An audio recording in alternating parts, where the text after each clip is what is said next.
Banyak yang bilang rupiah bakal tembus 20.000, bahkan 25.000 per dolar di 2026. Kedengarannya berlebihan, tapi semua tanda mulai mengarah ke sana. Pemerintah bilang ekonomi aman, tapi rakyat mulai ngerasa dompet makin tipis, harga naik diam-diam, dan kerja keras terasa nggak pernah cukup. Menjelang Juni 2026, rupiah sekarang ada di titik paling berbahaya. Tapi sebenarnya masih ada harapan. Ada 5 syarat ekstrem yang bisa bikin rupiah kembali kuat. Masalahnya, syarat ini hampir mustahil dilakukan Indonesia sekarang. Dan kalau satu saja gagal, kita bisa masuk ke skenario ekonomi paling gelap dalam hidup generasi ini. Hari ini kita bakal bedah semuanya. Kenapa rupiah bisa hancur, siapa yang paling kena dampaknya, dan apa yang sebenarnya harus terjadi supaya uang kita nggak kehilangan nilai.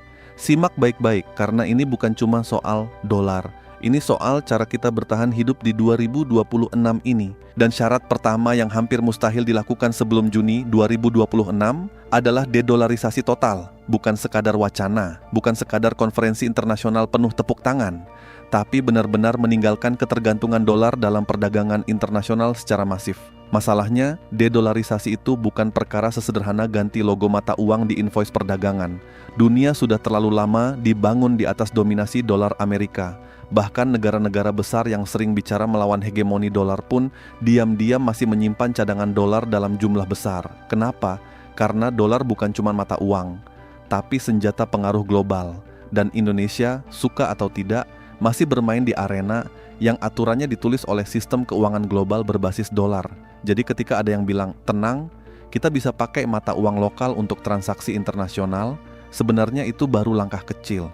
Belum cukup untuk menyelamatkan rupiah kalau badai global datang. Karena pasar tidak melihat pidato, pasar melihat kekuatan nyata. Selama importir masih perlu dolar, selama utang jatuh tempo masih dibayar dolar, selama investor asing masih keluar masuk membawa dolar, maka rupiah tetap seperti perahu kecil di tengah ombak besar. Dan yang lebih mengkhawatirkan, rakyat sering dibuat lupa kalau pelemahan rupiah itu bukan cuma angka di layar berita ekonomi. Efeknya langsung masuk ke dapur rumah, karena syarat mustahil kedua supaya rupiah menguat adalah berhenti bergantung pada impor pangan dan energi. Ini poin paling sensitif. Karena perut rakyat tidak bisa dibohongi dengan konferensi pers. Selama gandum impor, kedelai impor, BBM impor, LPG impor, bahkan beberapa kebutuhan pokok masih tergantung pasar luar negeri, maka rupiah akan terus berada dalam posisi lemah. Kenapa? Karena setiap kali Indonesia impor barang, kita butuh membeli dolar lebih banyak. Dan ketika permintaan dolar naik, terus sementara pasokannya terbatas, rupiah otomatis tertekan. Sesederhana itu. Ironisnya, negeri yang katanya kaya sumber daya justru sering terlihat seperti pelanggan tetap negara lain. Kita punya tanah luas, laut luas, matahari sepanjang tahun, tapi masih ketar-ketir soal pangan. Kita bicara hilirisasi, tapi energi masih rentan. Kita bicara kedaulatan, tapi harga kebutuhan hidup tetap ditentukan gejolak luar negeri. Dan rakyat dipaksa menerima semua itu sebagai sesuatu yang normal, padahal tidak normal. Negara dengan ketahanan pangan dan energi yang kuat biasanya punya mata uang yang lebih stabil karena mereka tidak terlalu panik membeli mata uang asing saat krisis datang. Sedangkan kita, sedikit harga minyak dunia naik, APBN langsung gemetar. Sedikit cuaca global terganggu, harga pangan langsung meledak. Lalu rakyat diminta hemat. Lagi-lagi rakyat yang disuruh menyesuaikan diri. Lalu masuk ke syarat ketiga. Ini yang paling jarang dibicarakan secara jujur karena dampaknya bisa bikin rakyat stres. Kalau pemerintah dan bank sentral benar-benar ingin menahan rupiah supaya tidak jatuh terlalu dalam, salah satu cara klasiknya adalah menaikkan suku bunga secara ekstrim. Tujuannya sederhana, biar investor asing tetap menyimpan uang mereka di Indonesia dan tidak kabur ke luar negeri. Karena ketika suku bunga tinggi, aset berbasis rupiah terlihat lebih menarik. Tapi masalahnya, siapa yang paling duluan kena efeknya? Rakyat biasa. Cicilan rumah naik, kredit usaha makin berat, pinjaman kendaraan makin mencekik, dunia usaha melambat, orang makin takut belanja, ekonomi seperti direm paksa di tengah jalan. Jadi pertanyaannya sekarang, apakah rakyat siap kalau suku bunga naik drastis demi menyelamatkan rupiah? Karena kenyataannya, mata uang kuat sering dibayar dengan rasa sakit ekonomi jangka pendek. Dan ini dilema yang kejam. Kalau suku bunga rendah, rupiah rentan dilemahkan capital outflow. Tapi kalau suku bunga dinaikkan tinggi, rakyat bisa sesak napas duluan. Disinilah kadang narasi ekonomi terasa tidak adil. Orang kecil diminta berkorban demi stabilitas pasar yang bahkan tidak mereka pahami sepenuhnya. Sementara pemilik modal besar biasanya sudah punya jalan keluar sendiri. Mereka bisa pindahkan aset, bisa beli dolar, bisa diversifikasi. Sedangkan rakyat kecil Mereka cuma bisa berharap harga kebutuhan pokok besok pagi tidak naik lagi. Nah, syarat mustahil keempat inilah yang paling gelap dibahas. Pemberantasan mafia falas dan spekulan mata uang. Kedengarannya seperti film kriminal ekonomi, tapi kenyataannya memang ada pihak-pihak yang bisa mendapat keuntungan besar dari gejolak nilai tukar. Saat rupiah bergejolak, ada yang rugi, tapi ada juga yang pesta. Dunia valuta asing bukan dunia yang steril dari permainan.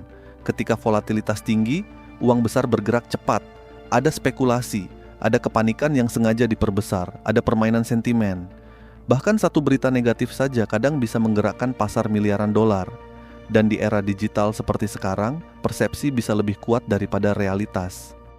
Masalahnya, memberantas permainan semacam ini bukan perkara menangkap 1-2 orang lalu selesai. Karena spekulasi sudah menjadi bagian dari sistem pasar global itu sendiri. Selama ada peluang untung, akan selalu ada yang bermain. Dan negara berkembang seperti Indonesia biasanya lebih rentan karena nilai tukarnya tidak sekuat negara besar. Jadi ketika ada tekanan global, rupiah sering jadi sasaran empuk, ibarat rumah kecil di pinggir pantai saat badai datang. Yang paling duluan kena hantam ombak biasanya rumah yang pondasinya belum kokoh. Dan itu membawa kita ke syarat kelima. Ini yang paling berat, bahkan mungkin paling mustahil. Kembalinya kepercayaan rakyat terhadap rupiah itu sendiri. Karena pada akhirnya nilai mata uang tidak cuma ditentukan cadangan devisa atau suku bunga, tapi juga psikologi kolektif masyarakat. Kalau rakyat percaya rupiah aman, mereka tenang menyimpan rupiah. Tapi kalau rakyat mulai takut, mereka akan mencari pelarian. Dolar, emas, aset fisik, tanah, barang barter. Apa saja yang dianggap lebih aman daripada uang tunai yang nilainya terus tergerus. Dan sejarah membuktikan, krisis mata uang sering dimulai dari kepanikan psikologis. Begitu banyak orang berlomba keluar dari mata uang lokal, tekanan makin besar. Ini seperti bendungan yang retak kecil, lalu semua orang panik lari bersamaan. Retakan kecil tadi akhirnya benar-benar jebol karena kepanikan massal itu sendiri. Jadi kalau pemerintah ingin rupiah kuat di Juni 2026, tugas terberatnya bukan sekadar menjaga angka kurs, tapi menjaga rasa percaya masyarakat. Dan kepercayaan itu tidak bisa dibangun dengan slogan kosong. Kepercayaan lahir dari konsistensi, dari harga kebutuhan hidup yang stabil, dari lapangan kerja yang nyata, dari kebijakan yang terasa masuk akal di kehidupan sehari-hari rakyat. Karena rakyat sebenarnya tidak menuntut hidup mewah. Mayoritas cuma ingin hidup tenang, bisa makan tanpa cemas, bisa kerja tanpa takut PHK, bisa nabung tanpa takut nilainya habis dimakan inflasi. Tapi ketika ketidakpastian terlalu panjang, manusia akan otomatis masuk mode bertahan hidup. Dan di mode itu, nasionalisme ekonomi sering kalah oleh insting menyelamatkan keluarga sendiri. Orang tidak lagi bertanya apa yang baik untuk negara, tapi apa yang paling aman buat rumah gue bulan depan. Dan itu manusiawi. Makanya kalau ada yang bilang rupiah pasti kuat dalam waktu dekat, kita perlu belajar lebih skeptis, bukan pesimis, tapi realistis. Karena ekonomi bukan sulap. Tidak ada tombol ajaib yang langsung memperkuat mata uang dalam semalam. Semua ada harga yang harus dibayar. Dan sampai hari ini, 5 syarat tadi masih terasa sangat berat dipenuhi sekaligus. Dedolarisasi total masih jauh. Ketahanan pangan dan energi belum kokoh. Suku bunga ekstrem berisiko menyiksa rakyat. Mafia spekulasi terlalu besar untuk diberantas instan. Dan kepercayaan publik itu luka yang paling sulit dipulihkan kalau sudah retak. Tapi bukan berarti kita harus panik. Justru di tengah ketidakpastian seperti ini, yang paling penting adalah berpikir jernih. Jangan gampang termakan ketakutan massal, tapi juga jangan terlalu polos percaya semuanya baik-baik saja. Belajar membaca situasi, belajar mengatur risiko. Karena dunia sedang masuk fase yang tidak stabil. Konflik global, perang dagang, utang negara-negara besar, ketidakpastian energi, semua itu bisa berdampak sampai ke dompet rakyat biasa di Indonesia.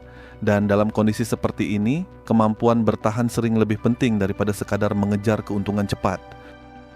Karena dunia tidak sedang menuju masa yang lebih sederhana. Persaingan makin keras, nilai uang makin mudah terguncang. Dan di era sekarang, orang yang selamat bukan selalu yang paling pintar bicara ekonomi, tapi yang paling cepat beradaptasi dengan kenyataan. Jadi jangan cuma sibuk berharap rupiah kuat, sementara kondisi pribadi masih rapuh. Bangun cadangan, kurangi utang konsumtif, belajar skill baru, punya aset yang benar-benar berguna, dan yang paling penting, jangan terlalu menggantungkan rasa aman pada narasi manis siapapun, karena pada akhirnya yang paling bertanggung jawab menjaga masa depan keluarga kita, ya kita sendiri. Kalau video ini bikin kalian mulai melihat situasi dari sudut pandang yang berbeda, share video ini ke orang-orang terdekat kalian. Karena kadang yang paling berbahaya bukan krisisnya, tapi masyarakat yang tidak siap menghadapi krisis. Dan kalau kalian suka konten seperti ini, jangan lupa subscribe supaya kita bisa terus ngobrol, jujur, kritis, dan realistis soal ekonomi, uang, dan masa depan yang sering terasa makin tidak pasti. Tetap tenang, tetap berpikir jernih, dan jangan pernah berhenti belajar membaca arah zaman.